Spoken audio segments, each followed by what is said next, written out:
I could have a person that in the end of the day or during the day can tell me where I spend my time and what I could do better, for me, it's gonna be perfect to have some tool that help me to analyze my day and tell me, hey, you lose 3 hours doing this. Tomorrow, maybe I can take another decision, and maybe these 3 hours is gonna be two, and I'm gonna be more productive.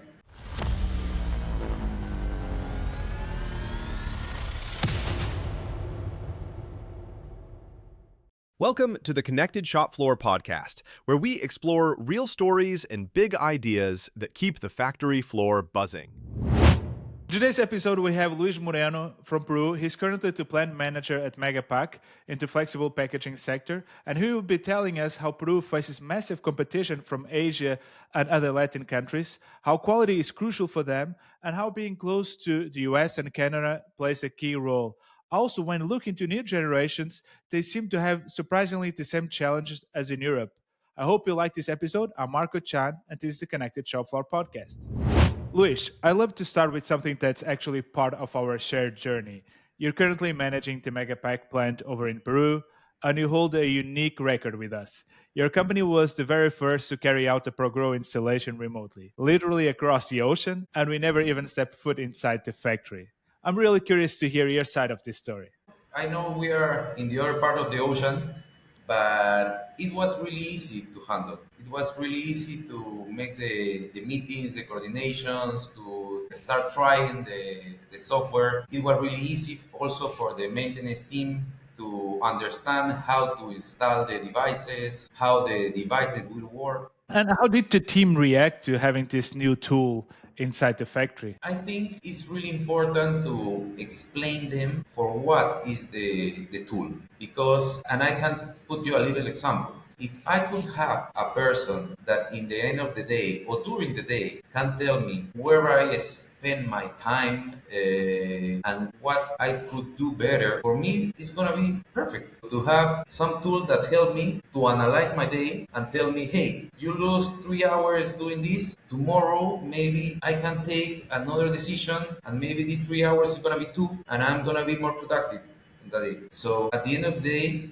it's important that the people understand the power that you can make with this type of solutions. So step by step, you have to talk with the team, and they need to understand that this is help for us, not just a new device that they want to put. No, this is help for them to understand what we can do better. When you started with this project, did you feel that it was a bold experiment? For me, it was like a perfect idea to put it. You have to grow with the new tendencies that there are in the world. And right now, to have this type of data, it will help you a lot to analyze. So for me, it's a completely goal to go in that way. I think the world is going in that way, not just us or not just it's the world that is going in that way to have precision, to have better information, to have better data. So I think that's the way that the factories will start going, and not just here in Peru, in the world. And that's exactly my next point is thinking a little bit about Peru in general. I know it's a fascinating market, very dynamic and full of industrial potential. But from your perspective, when you look at the industrial landscape, do you see that a lot of digital tools are already being implemented in Peru? I think there are companies that they are start in this part. They start in thinking that this type of data is gonna make you more efficient. The problem that I sometimes, and I've been there for a time also, if you compare the implementations right now, like for example, GrowGrow, that is faster and cheaper than it would be, I don't know, 10 years ago, a device was so much expensive, and the installation it have to be more complicated, it have to be in the company, and you have different expenses to just to have the device installed. For example, the installation is 20 or 30 or 40,000. I prefer to buy a machine to make more production. That's the mind Peru long times ago. I was there also at the beginning, because if I'm gonna spend 50,000 and I can get, I don't know, a machine for 20, Maybe I prefer to buy two machines and continue working like I always work. But I think that is changing because the technology is getting better, is getting also cheaper, is getting easy to install. And when you analyze the information, maybe with the machines you have, you can make the same production. In your experience before, you did a lot of installation and new machines. Do you really see the tendency of companies to want shiny new toys, so to new machine, rather than doing the boring work of optimizing the old ones? Is that something that you still notice in the market? I think there are two ways of analyze that question. The first one is when you make the same products, you can make it better with efficiency. Sometimes we don't optimize the efficiency of the machine. We make different cuts, different setups, different things, and we didn't get the optimized, and we didn't realize how many time we lose in those setups, in those changes, those types. And there are another way to analyze, and there's when you are looking to a big improve. When you are looking to big improve, sometimes your machines are old, there are new technologies or new machines that can make more products. So you have to analyze different. I think it's better to get the best efficient that you can and then think in buying more machines. I'm going to spend, as you said before, I have 80K. It's easier for me to spend that money buying new machines where I see the value coming immediately than thinking internally and looking in my organization and see maybe I can invest this internally in different processes and improvements. How do you personally balance this? You can make more production with a new machine, of course. More production, you're gonna have more production.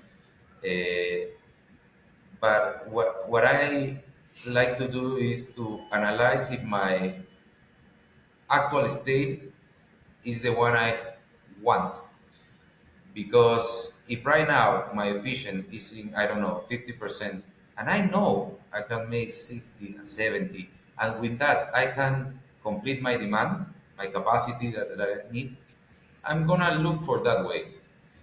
But if I know that that's the real estate, the actual estate, and for the needs that I have of products, and that's gonna be my future because I have a lot of changes, a lot of setups. That's when I start thinking in maybe we need another machine because these two are gonna be like this always. But maybe you can have the third one with a good efficient, with small changes or different type of products that don't make you stop the machines right now. I understand that one of the things that we are all trying to do a little bit is automation, right? And then with automation, we also try to have a more simpler process. Do you see your factories being more and more automated? Yes, Megapack is always looking one step ahead because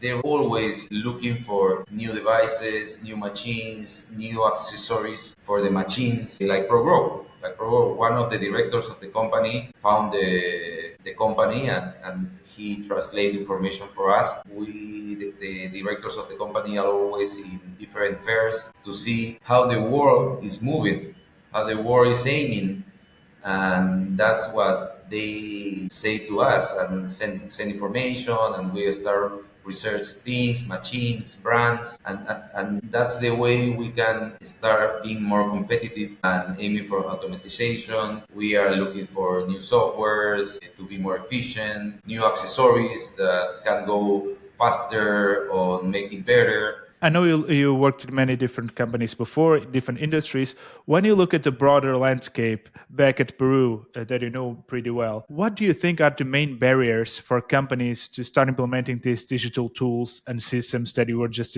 describing? I think the barriers that maybe we can have in Peru is that, as I'm making in the last example, sometimes we go to fairs, the directors go to fairs and start looking. In Peru, there are small companies that can make big productions, but they don't know the world yet. They cannot compare their production with the world. They compare the production with the company of the next block, but you are not comparing with the next block. You are comparing with the world. So you need to look in what way is the world going so you can start going in that way. For example, in the textile world, the quality in Peru is always in good eyes. They always look Peru for the good quality. When you look at the global landscape that you're just touching now, who is your primary competition right now? And which markets are you now gaining most traction? I can imagine you work a lot with the US and Canada, right? How is that global landscape working? In the textile world, the big competition is Asia. Asia have big companies. The point that we have in our favor is as you say, normally we export to United States and we are near United States. We have a port here in Peru that is one of the biggest, so it is faster and the delivery time is shorter, even if they have more capacity to produce and also the quality. In the flexible packaging, right now, in South America, Brazil, Colombia, they are one of the biggest. Peru is behind them. In Megapack, we just increased. In this year, we are planning to close the year with 30% more exports than the last year. And we are looking to continue in that way to look for more exports. And I think that's the way that Megapan want to do because we are looking to grow in the sustainability market. We were the first company to bring an MDO machine to Peru. And the MDO machine make you a flexible packaging recyclable. So we are looking to grow up in those type of markets that they have also the value and for the sustainability and the products that bring sustainability to the world. Yeah, that's very interesting. We will touch on the sustainability part in a while, but if I may go a little bit back, and you were talking about different industries, and you were saying that Peru is now starting to be more competitive on the flexible packaging market. But what is currently the strongest industry that Peru has? I think Peru is known by the quality of the products. We have good production, good cost, and we have good quality. So we think that that's our competitive right now, but sometimes it's not enough because as I told you, Brazil, Colombia, they have big companies also that can bring you quality, that can bring you good production. So that's why we are looking to always be more efficient to get better cost, to improve our quality of the production. We are looking to improve and innovate in different types of packaging. One of those are the MDO packaging to make the package recyclable. Not just in Peru, just Megapack. We have a company from the group that we recycle the scrap of the machines. So we offer this process also to our clients. The clients that buy us the flexible packaging, we can collect the scrap that they make, and with that we recycle and we make different products and we give them the complete traceability.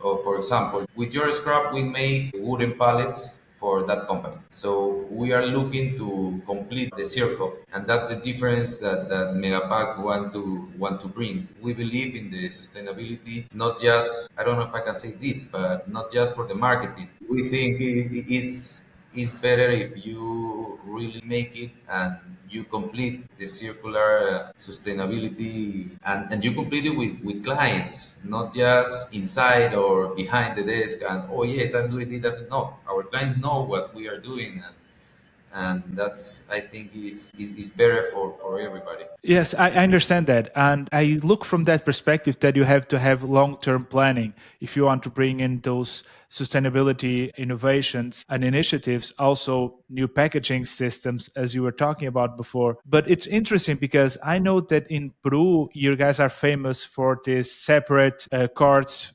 phenomenon, where you had 6 presidents since 2016, but yet the economy stays surprisingly stable, right? It doesn't really get affected by the political court and the financial one. So when you're planning, know about this competition that we were talking about, Asian competition coming in, now coming from other Latin countries, and sustainability is a thing. Can you actually plan ahead and not being impacted by this short-term political noise? I don't think if this gonna sound funny, but the first time we have this problem with the presidents and office, it was hard. It was a shock for everybody because it was from right to left, and what's going to happen here. But I think when there are problems, there are always opportunity also. So what I learned in these last years is that we can continue. We can continue. It's real that sometimes you have to stop a little bit and think, hey,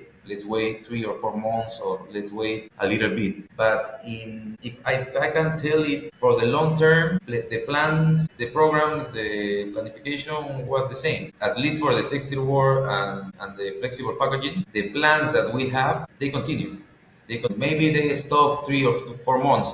It's real, but in the long term, we continue aiming to the same position to invest, to continue. Right now, the MDO machine comes in these six presidents that we have in Textil del Valle. The last company I was, they make an invest also for increase the production in 30 or 40% of one of the plants with the changes of the presidents and everything. So I think that the long-term plans, they keep going, but sometimes they have to wait a little more moment. Yeah, here in Portugal, we also had like three different elections throughout the same period of time. So we also know what's having a little bit of political no movements going around. Now looking to the global scale, as you were talking about before, and we hear this noise a lot about AI, like artificial intelligence coming in. Do you see local factories experimenting with it? Are you seeing something really coming up on the horizon? Yes, I think that the AI is coming with force. There are a lot of applications, a lot of things in internet. Right now, it's more and more common that there are companies that start offering this just not for fun or for your home, just for the company, and they can make your personal chat that you can connect to your database and start. You can ask him what you want to analyze, and they start giving you information. They already have the AI chatbot, so you can ask, and they can recommend to make a maintenance and recommend to make this stock of products, buy this stock of products. So I think is entering really hard to the industry. From different ways, they are starting to enter a lot. That's part of the way that the world is going. Also, I think in 2 or 3 years, at least, the companies are going to be starting with this. I don't think they can wait too much to start using this type of helps. Let me quickly thank today's sponsor, ProGrow. On this podcast, we often talk about the impact of data and AI on manufacturing sites, and something that comes up again and again is exactly the lack of data, and more importantly, the lack of clear, actionable insights. And that's exactly what ProGrow does. Trusted by more than 100 organizations from the food and beverage industry to the automotive, covering virtually any sector of the market, ProGrow helps manufacturers get real-time insights from their machines. So visit progrow.ai and download the free app. Also, use the promo code POD1, PODONE, and you'll get a free IoT device today. Thank you. I keep hearing from the tech and venture world a little bit what you described, but they are even more aggressive. They start saying that companies will build their own software. So they will just use these robust LLMs, the chat GPTs and so on, and they will have the data. They will bring in an LLM on top of that, and then they will just start vibe coding what they want. I want a maintenance system. I want this and that. Do you think that that's really a possibility that the companies will start developing their own software, especially if we look at small and medium enterprises? Is it possible, or is this just theoretical nirvana that we are discussing? To be real, we are in a factory, and there are work that you have to do it with your hands, with your feet, with your eyes, and I think it's gonna be hard to change some of those. But as you say at the beginning of the question, this type of chat that help you, that recommend things, I think they will help a lot in some parts of the company.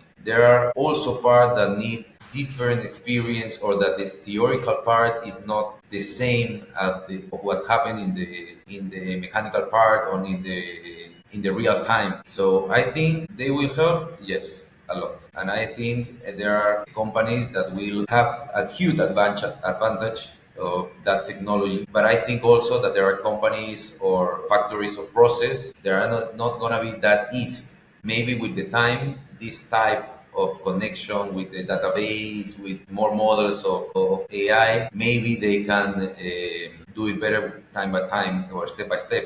And maybe in the future, it's going to help more. But do you see that it's easy to have access to the data you have available in a factory? So it's easy to connect to all those databases that you were just talking about? I think it's not easy. I think it's not easy because you have a lot of information. In the software you have information, so you need to analyze so much information, and there are so variables that can affect the production, that can affect the decisions, that can affect, and there are sometimes information that there is no in the software. That's actually what I wanted to ask you next. Is you just started recently, let's say, like half a year ago, working at Megapack, and I know it's a different industry for you. So when you enter a different industry, a different company, and you start managing a whole plant, where do you focus? You have all of those challenges. Where do you focus? Where do you personally see that AI could make a big difference? I think to make a difference, the first step is to know where are you.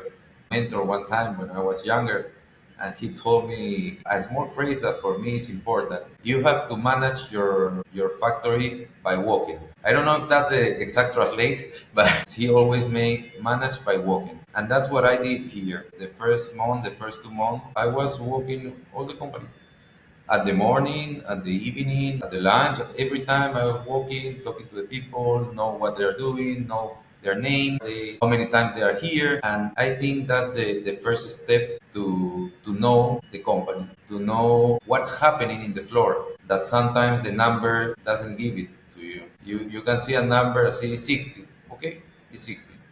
But when you go down and you start talking with the people, you know why it's 60 or what happened and why it's not 65 or 62. And I think that that first part is really important, to know the process, to know the people, to start understanding what's happened in the factory and how your ideas of what you can do to adjust to the company where you are right now. If you have a model and in the other company this work and it's like this and it's like that, you can have a really bad time in a different company because the people is different, the machines are different, the support areas are different, and that's different also in Peru. I live right now in the capital, in Lima, the capital, but I was working out of Lima, and the people there is different. And last job, I worked in another part of Lima, different in the north of Lima, not in the south of Lima, and the people is also different. So if you go with the same way, with the same speech, with the same, sometimes it doesn't work. You have to know who you are working with, start making real changes, and that the people start having confidence with you, start having,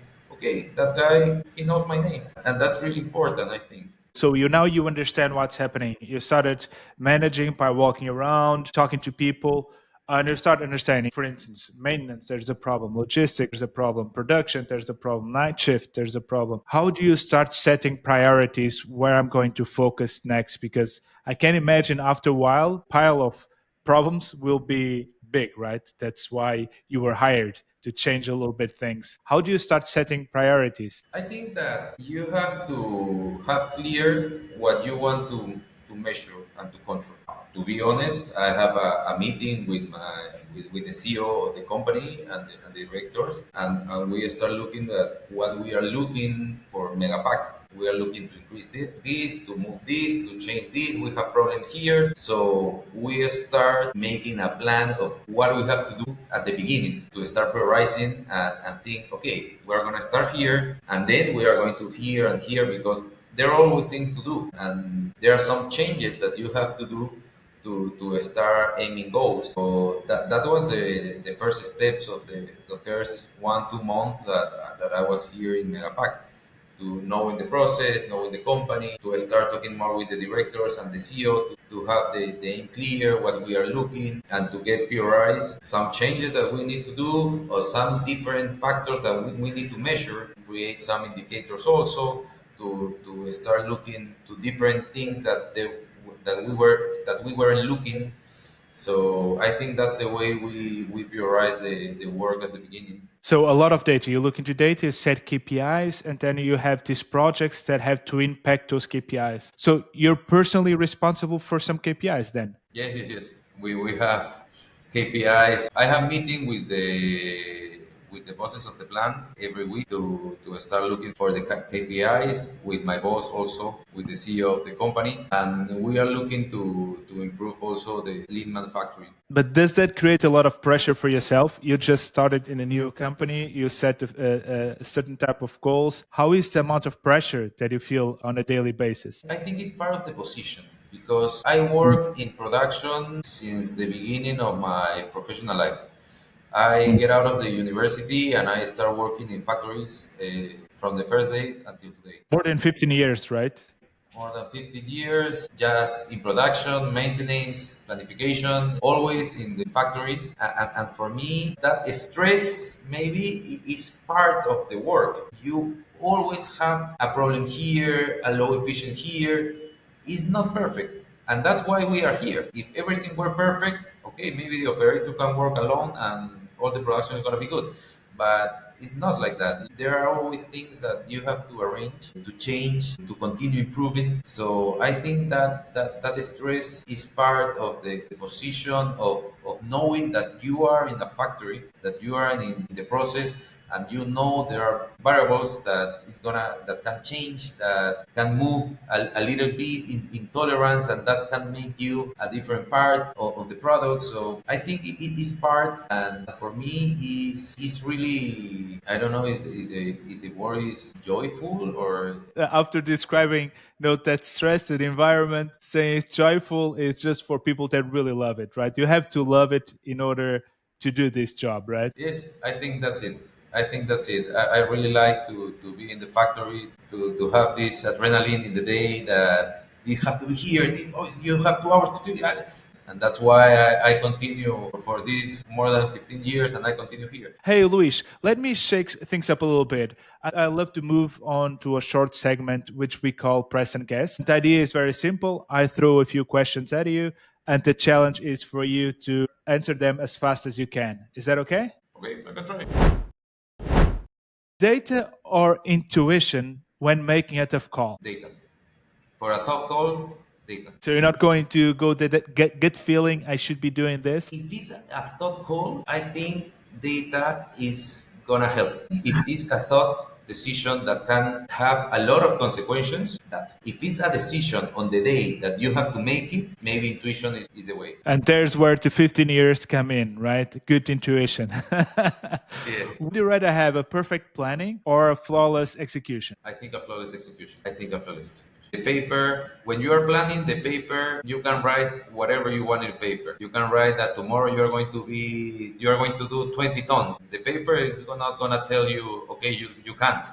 In the real, you didn't make 20, you make 10, and then you are in problem. So I think the flawless execution is the way I prepare. I think Churchill said something like, so all plans go down the drain, but you are never able to win anything if you don't plan it. So I think that's a saying there. Okay, but next question. If you could spend a week on any factory floor in the world, where would it be? Asia. I really love to see how Asia manage the process. Where specifically? Would you like to go directly to China or would you go for more for India, Vietnam? I think China is one of the countries I would like to visit. I have an opportunity to visit a company, a manufacturer there, and I was really awesome about how they work, the direction that they have, the streak that they wear. So I really like to see how the production companies, not the machine manufacturers company, more the production manufacturers, how they work. For me, it would be also be China or Japan. Going to Tokyo and or to Toyota factory. I would love to see that. Faster delivery or zero defects? That's a hard one. I think zero effects. I think zero effects. I The understand. quality for us is non negotiable. Quality is king, right? AI that improves sustainability, which we talked a lot before, or AI that drives efficiency? For AI, right now, I think efficient. I think Efficiency? it can give you more efficient and you can have better advantage in AI right now, but maybe in the future that can change. A plant that is not efficient at all, will it be ever sustainable? Can you have sustainability without some kind of efficiency? I think you need to define efficient because when you are looking for efficient of the machines, maybe you cannot be efficient, but you can make some things to be sustainable. It's a really maybe hard to understand, but maybe you produce slow, maybe you make a little more waste than other companies, but if you that give you the complete circularity, maybe you are being sustainable and you are being responsible of those scrap, of those problems that you have. So I think it's a hard question. But yes, I think that a company that is not completely efficient can be sustainable. We will go into sustainability next, I promise you. Just one more question. Would it readily change or create stability? I think the things always gonna change. Always gonna change. And if it's not today, it's gonna be tomorrow. You are continue improving, you will check a new way of doing this, of doing that. But if you don't have a stable the company, the changes are not gonna enter well. I think changes you always gonna have. Changes, big changes, small changes, you're always gonna have, but you have to control your company and have it stability for the company, for the people, for everybody. So I think you have to be stable to make it change. Now let's go into sustainability. Finally. So for me, sustainability is like crazy because on one side we want consumers that want more and different products. On the other side, we have the government coming in and saying, I want sustainability. And then we want factories, as we talked about before, that need to be efficient. So from these three different areas, which one is the biggest headache for you right now? That's the magic of the production. And that's also the problem. Because as you say, everybody want everything. They want the sustainability, they want low cost, they want short delivery times. And that's the thing that we have to work because they want more in everything, but they don't want to change the condition of the game. The new generations, they are more conscious about that. So what we are looking with sustainability is first to have a product that really have all the things that the market need, not just the photo of the oh yes we have this type of certification, we are the best, we do it. No, we are looking to make a good product that can have the same characteristics of conventional packaging, but it's also sustainable. We are looking to make, as I told you, a complete circle. We get the scrap and recycle. We get the scrap of our clients to recycle. That's the game that we want to play, to do it right, to do it good, and to get a good production, a good product. For this part, with the MDO, we are looking right now to start growing. We are looking to start growing with the exports in Europe. We are looking to grow in the markets that they give the value to the sustainability that it deserves. Are they willing to pay for that? Now, the question is you're looking for markets that want sustainability. Sustainability is expensive for a factory, or no? Yes, the flexible packaging with MDO is expensive than the conventional one. It's expensive. We right now don't have the same cost. You touch on the MDO solution a bit. I think it's better for you to explain than for me. Can you explain a little bit what it is? An MDO is a plastic film that we make it with polyethylene, and it's being polyethylene with that process give you the properties of other materials that cannot make your packaging recyclable. With this, you can have all the packaging from the same material and you can recycle. Because normally in a packaging you might have different type of materials. You have different types of material. Yes, you have different layers. You can have one layer of one material, then the ink, then the adhesive, and then other material. And you make like a sandwich. And different materials and the adhesives give you different barriers to the humidity, the smell. For example, when you buy chips, you don't want that there are air inside because it's not crunchy. There are different type of products that give you different types of barriers. And with the MDO, you can make different barriers with the same polyethylene. And the advantage is you're using a product that you can recycle by itself. Because there are different type of products. You normally, when you recycle the same product. the same material. When we think about sustainability, can we just think that is it something that it's fair for the small players? Is it fair for them? Or is it just something that the big players will be able to do because you need so much investment?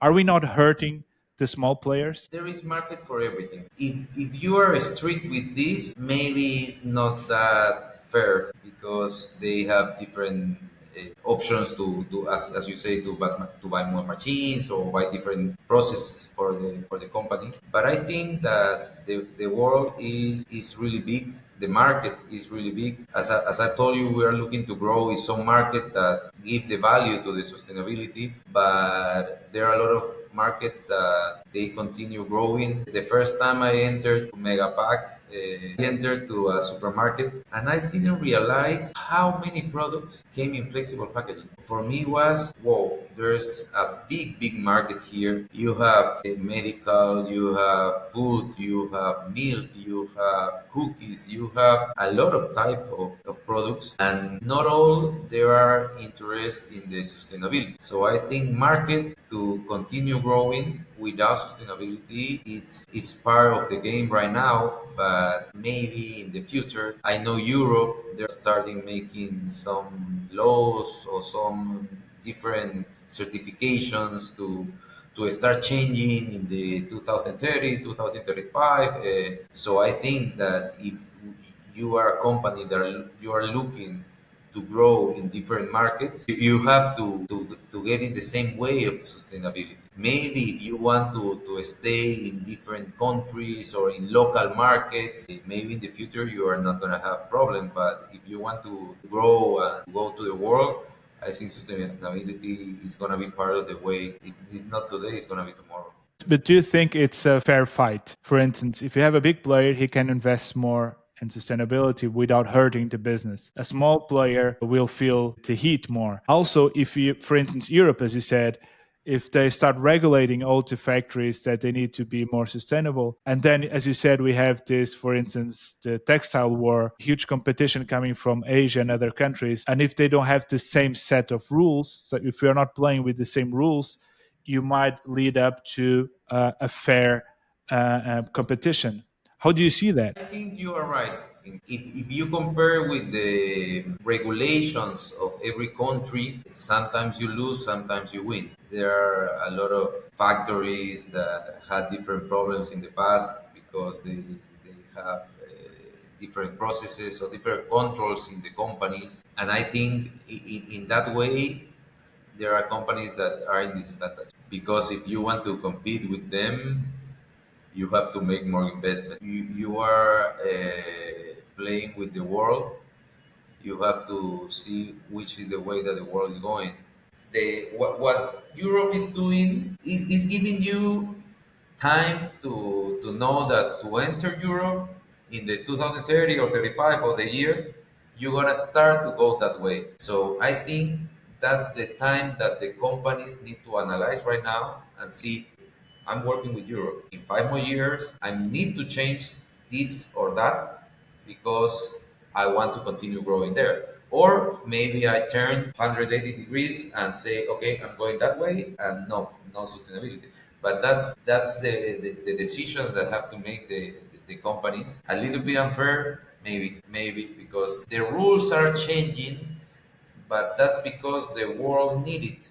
And when we look at, I think something that is very interesting is having this digital footprint of every product. So you know exactly where that product was produced, how much was the impact on the global carbon footprint, and it's amazing. Do you see that actually, is that realistic 2035 to have something like this implemented on a global scale? I think it's a good way to start thinking on how you impact different topics. I think it's realistic. It's hard to say because how many companies are in the world? There are some companies that are going in the same way of the world and they want to do it and they really believe it. But I know there are companies that really believe and really go in that way. But I think it's hard to say that every company will align and will go in that way.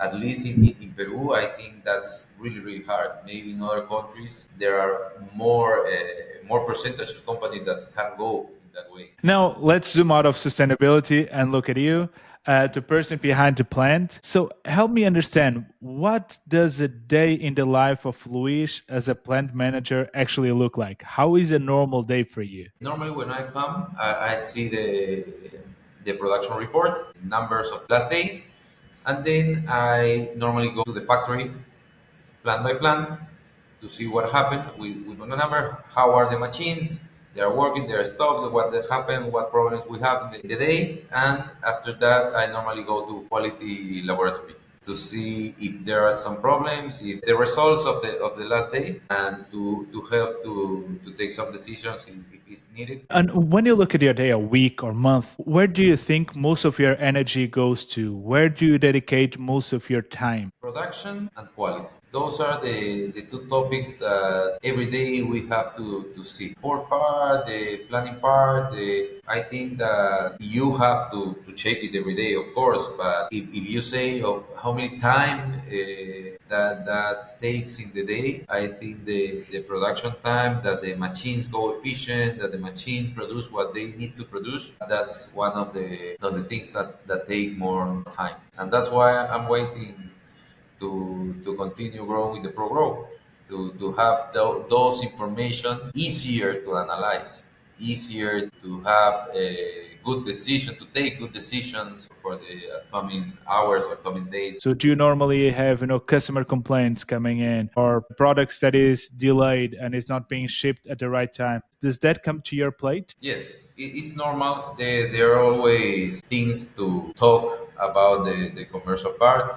We have a commercial manager here in the company that he's always here. So we normally talk a lot when there's an urgent or we are late in something. We have a meeting all the weeks with the planning part, the commercial part, the production part, the logistic part, the supply part, to see the how the month is going, if we need to make a change in something. And normally we have a planning department that they are in continued communication with commercial. So if there is a change or they want more production, a new product or something like that, they are normally in communication. And in the weekly meeting, we see if we are going to make a change or we are continue with the original plan. You worked previously in the chemical industry, textiles, where you spend most of your time, right? 12 or 13 years there. And now you change to packaging. Is it like completely different or is it the same game but with different players? I think they have a lot of things in common. Not all, but a lot of things in common. Here in the flexible packaging, there are less machines, so you can have a better control of them. But the controls, the process, people, standards, setups, maintenance team that have to make the setup to change, I think is really common in the factories. The different part is the technical part. To understand what is happening in the problem and the root cause of the problem. I'm learning a lot here to understand the root cause of the problem. And that's what we are looking for to just get good solution that get in the future. And okay, I change this and I know I'm not gonna have more problems with that. And that's what we are looking for with the lean manufacturing, with the teams working in different meetings to get the root cause, to get how to make the trials, to understand the root cause or discard variables. Let me ask you something now more on a personal level. Like when you're not managing operations and you said it's like solving problems every time and something that it's joyful for you, but what do you actually do to unplug and relax normally? How do you recharge your energies? As I told you, when I came to Megapack, I came to Lima again. I was living out of Lima. So right now, I think that the things that unplug me is my son. I can take him to the school every day. So I see him every day because he lived in Lima and I live out of Lima. So right now, for me, it's priceless to see him every day. The other thing, I grow up in Lima. So my friends were in Lima and I were out of Lima.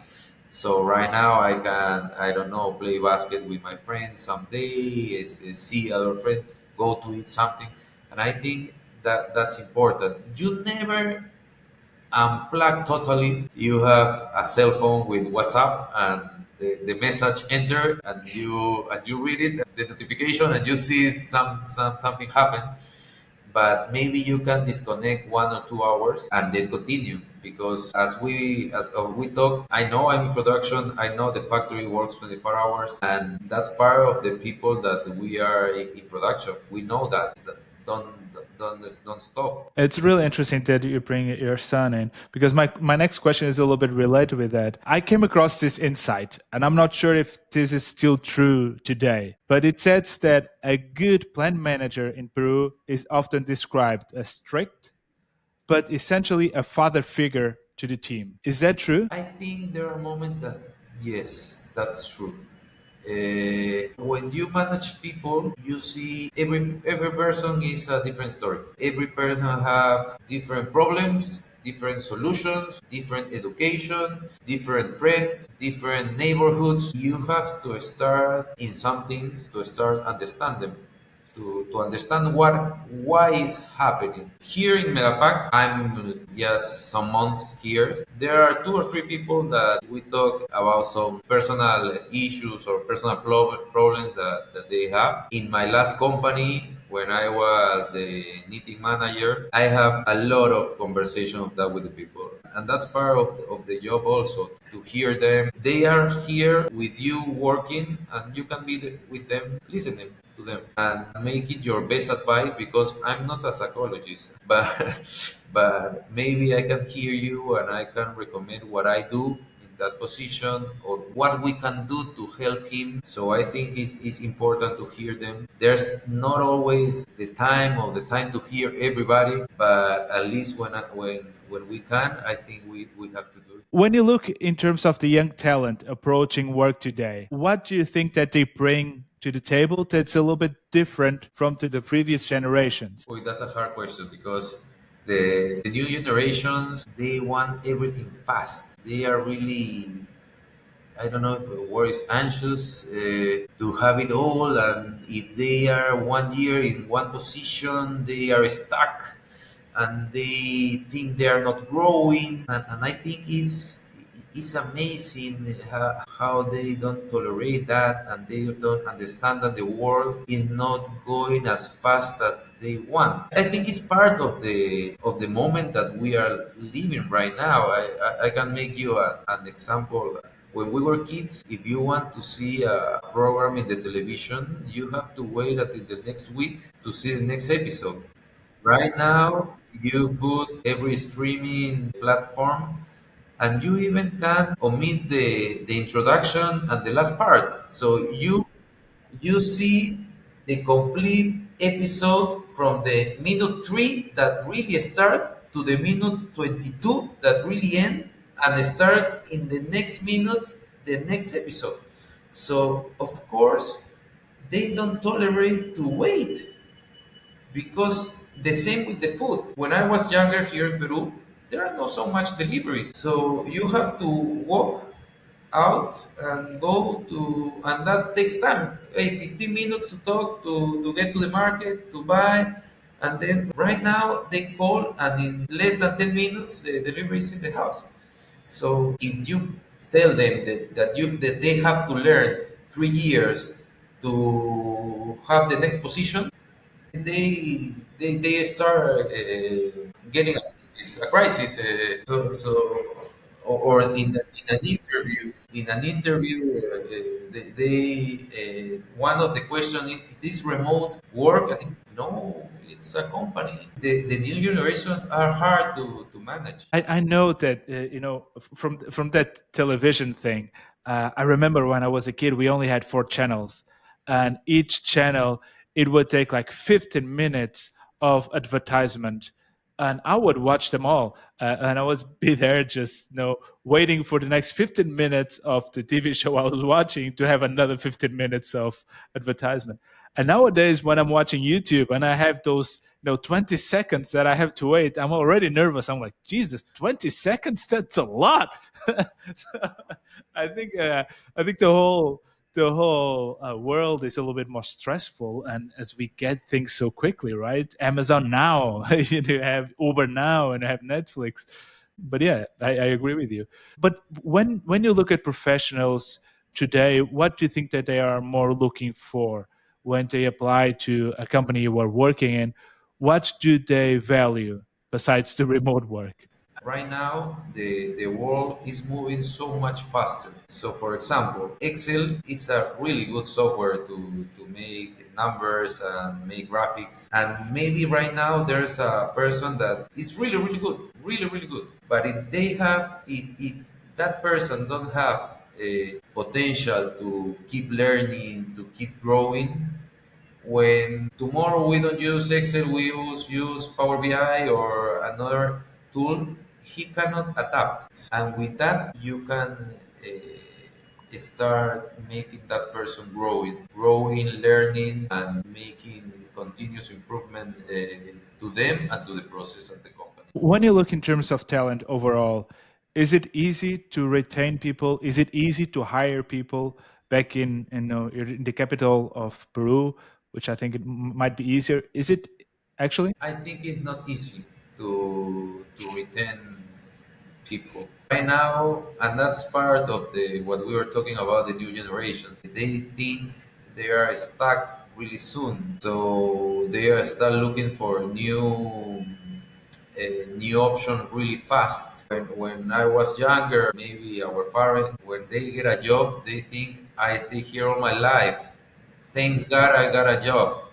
Right now, yes, I have a job, but I don't like because it's not like this or it's not like that. So right now, it's so much difficult, and you have to talk to them also different because you are too strict. There's something they can take it wrong, and it's really hard to handle this young talent in the company and to make them stay or they feel comfortable and continue growing up with the company. I think there are a lot of people that really, really good, that they are really prepared to continue, but sometimes they want to grow faster than what the company or the world is waiting for. Yes, that's. I think it's at least for me in my area, it's the hardest thing is the speed that people want to grow and um, have independence and manage their own things, their own time.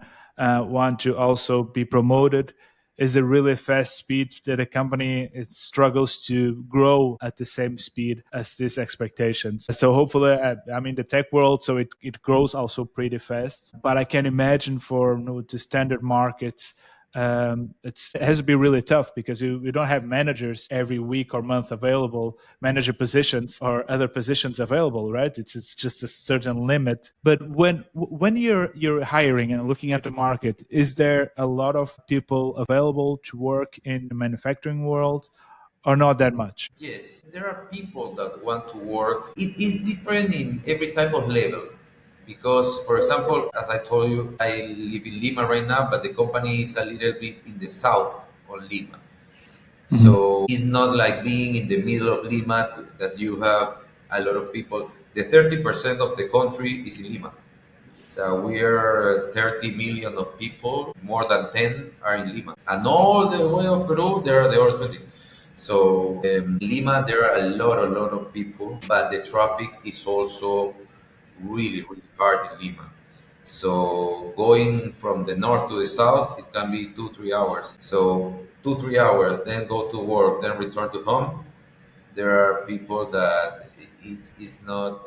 Feasible. Yeah, I understand. It takes a lot of quality from your day, right? If you spend 4, 5, 6 hours in traffic, it's not easy. But last question, very quickly, is if you could give an advice to yourself, to your younger self, before you start working in the manufacturing world, especially in management positions, what advice would you give yourself? I think the first thing that I can tell me, 15 years younger Luis, is you embrace production is the way. for you. I Yeah, think okay.